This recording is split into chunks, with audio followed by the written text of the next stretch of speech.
Those who believe everything you're about to see in this CNN segment without questioning one word of it can probably be chalked up to be among the group that was indoctrinated in the 15,000-hour state-funded indoctrination program called the Public Fool System, where they would rather teach radical social justice than simple economics.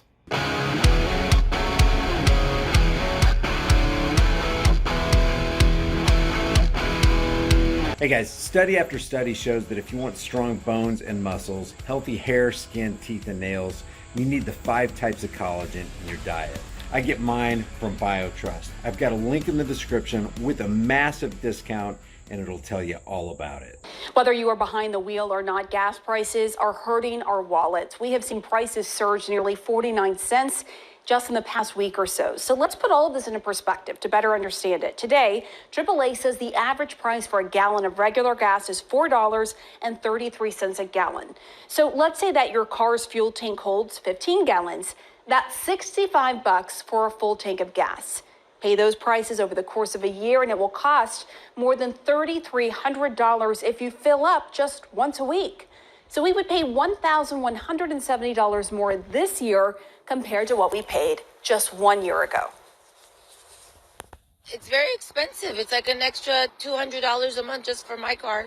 They're ridiculous. And I've been across the country, so I know that the gas prices, in other states are a lot lower. I had to take the metro because, it's really high. $6 is really impact me. Every time gas prices go up just 10 cents a gallon, you would pay $78 more over the course of a year. Now, if the average price of gas hits $5, it will cost you $75 each time you fill up that tank. And you'll spend an extra $500 in a year compared to what the national average is right now. So there are plenty of drivers who are already feeling that pain. Gas stations on both coasts are seeing prices well above $5 a gallon. And if gas jumps to $6 a gallon across the country, watch out, that is $90 a fill up, which works out. And by the way, it doesn't just stop with gas prices. There was a video that was released on TikTok a couple days ago where this long haul truck driver who was driving a refrigerated truck carrying milk showed how much he actually paid to fill up his tank of gas. I think it was his tank of diesel. It was 206 gallons, and it cost $1,024 at $5.15 a gallon for diesel. Now, as I make my way westward, and we were in the state of California almost all day yesterday and today, it's up to $6. The cheapest I've seen it is $6.05 a gallon for diesel. So it's almost $1 more than this trucker. And this trucker said, and I don't have the clip right here, maybe I'll post it later on my Twitter feed, but he said, hey, I got a reality check for you. It's not just gas that's going to go up. We depend on truckers for every single thing that we have in our house. We depend on them to deliver our cars, to deliver refrigerators, to deliver couches, pens, pencils, paper. Everything that you have in your house was delivered by a truck driver. Do you not think that with the rise in fuel prices and transportation costs, that all the other costs, food prices and everything else is going to go up exponentially? It's going to be crazy. It's going to be off the chain. And if it goes up to $7-8 a gallon, and it's going to cost that guy not $1,000 to fill up his tank, but $1,400, $1,600, $2,000. He said, hey guys, got a reality check for you. Get ready for $10 or $11 a gallon of milk. So this has a cascading effect. And we're going to hear CNN blame Russia again, just like Joe Biden blamed Russia. If the problem is Russia, then don't lay embargoes and sanctions on Russia. If the problem is Russia, and if the problem is Russia, then why don't we do something else about it? And we'll talk about that something else in a second. But are there other factors? Could it also be because the value of the dollar, each and every dollar that we have in our pockets, is being diminished by the Federal Reserve banking cartel? An extra $1,300 more a year from what we are paying now. So this week, oil prices eased slightly, dropping 5.5%. It's the biggest drop since late November, but the prices are still elevated. Bob McNally joins me now. He is the president of Rapid Energy Group to learn more about this. Hi, Bob. Good to see you. So the United States is already the world's top producer of crude oil, but the U.S. is also the world's biggest consumer of it. So the question on so many people's minds right now, why can't the U.S. just drill for more oil? Pamela, good to be with you. You know, we're learning the hard way this very difficult winter that being a big producer and able to drill more in the future, which we can if we get things right, it doesn't really affect the price of crude oil. And the price of crude oil is what drives the gasoline price in your local station and my local station, because the price of crude oil depends on demand and supply all over the world. So when President Putin decides to attack. Now, under regular economics, supply and demand is the driving factor in prices. But what about the other element? What if the medium of exchange that you're handing over to get that gallon of food or to get that, ice cream sandwich or whatever it is, what if the value of the unit you're handing over has been demolished by what they call quantitative easing or money printing or diluting the M1 money supply? See, they act like it's not a rigged market. And there's another aspect of this. It's not just supply and demand. And it's not just the devaluing of the currency that we have. We have OPEC nations who can actually set the price and do control and manipulate prices. And how they do that is they withhold reserves or they release reserves. Here's an example for you. Saudi Arabia has 266, not million, 266 billion barrels in reserve. That's 16.2% of the entire world's 1.65 trillion worldwide reserves. And if you add Venezuela, which is another OPEC member, Venezuela has 299 billion barrels of oil. So together, Saudi Arabia and Venezuela have 500 billion barrels in reserve. If they just released 0.5% of that, would that not more than cover the 3 or 8% of exports coming out of Russia? You're damn right it can. But why don't they do it? Because they want the prices to be high so that they can collect all those dollars and maybe at a later date bring those prices back in line so that they can use the dollars that they just accumulated to buy more stuff at cheaper prices.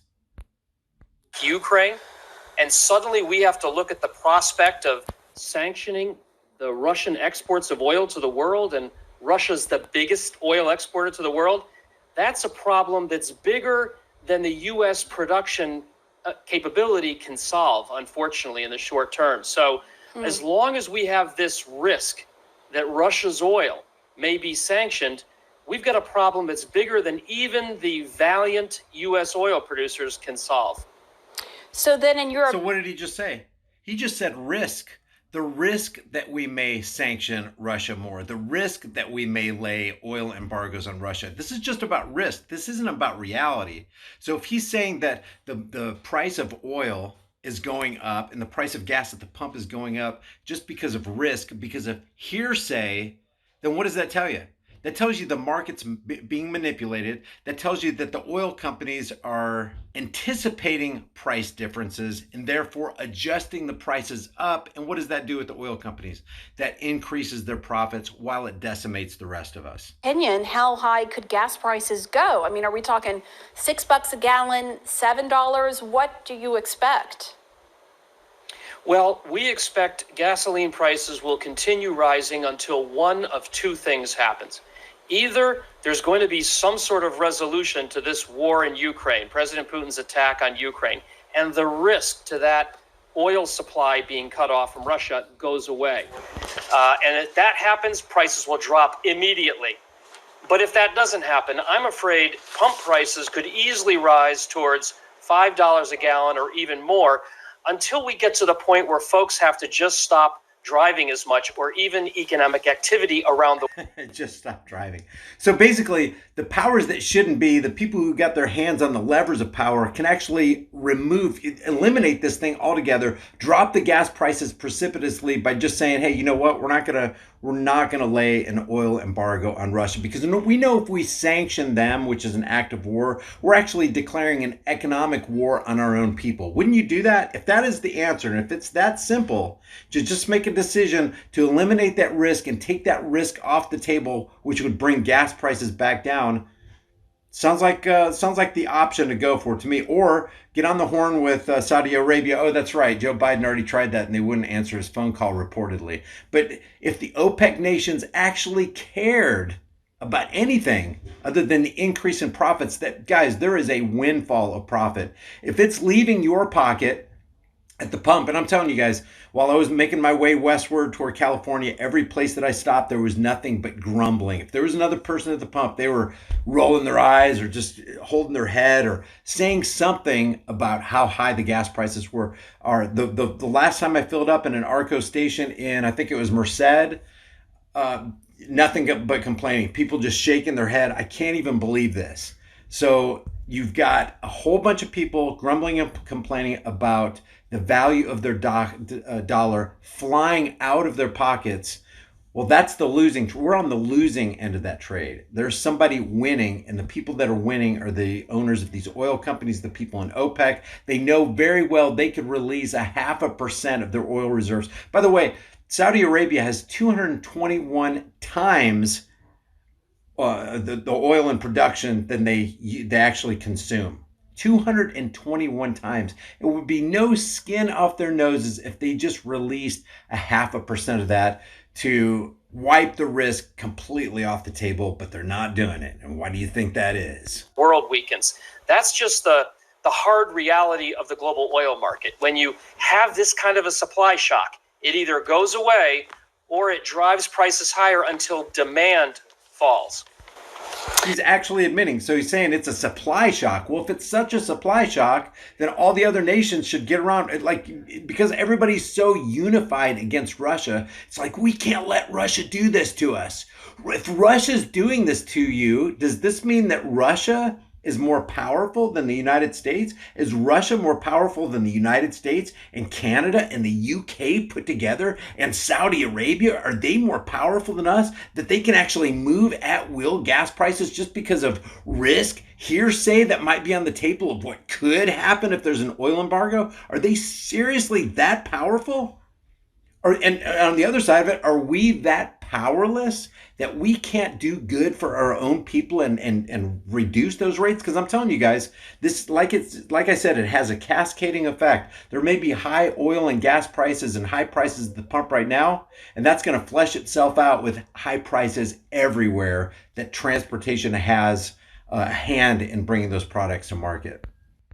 All right, I want to get to this viewer question that we have for you. This viewer is asking, if Russia only accounts for roughly 3% of our oil imports, then why is the price of gas affected so much? We still have roughly 97% of our imports available. And I know you sort of touched on this, but if you would expand on what you were saying about that, Bob. You bet. And it's important to understand whether or not we import oil or export oil. And the United States is pretty much self-sufficient. We're actually a net exporter. That doesn't matter for the price of gasoline. It doesn't matter. Why? Because oil is traded globally and is fungible. It's priced globally as well. So everybody pays the same price. Russia, Saudi Arabia, the United States, everybody, whether you're a small producer or a big producer, because it is a traded global commodity that's priced in world markets. So it's a good thing to produce more like we do. It gets our trade deficit down, it improves our national security, but it doesn't mean we can sort of wall ourselves off or insulate ourselves from the global price of crude oil. Everybody faces the same thing. So in a 100 million barrel a day global crude oil market, when you suddenly have a risk to 8 million barrels a day, which is how much Russia exports, everybody in the world is going to see a higher price, as we are now, because that amount of oil cannot be replaced from anywhere else, and it'll affect the price in this global market. Okay.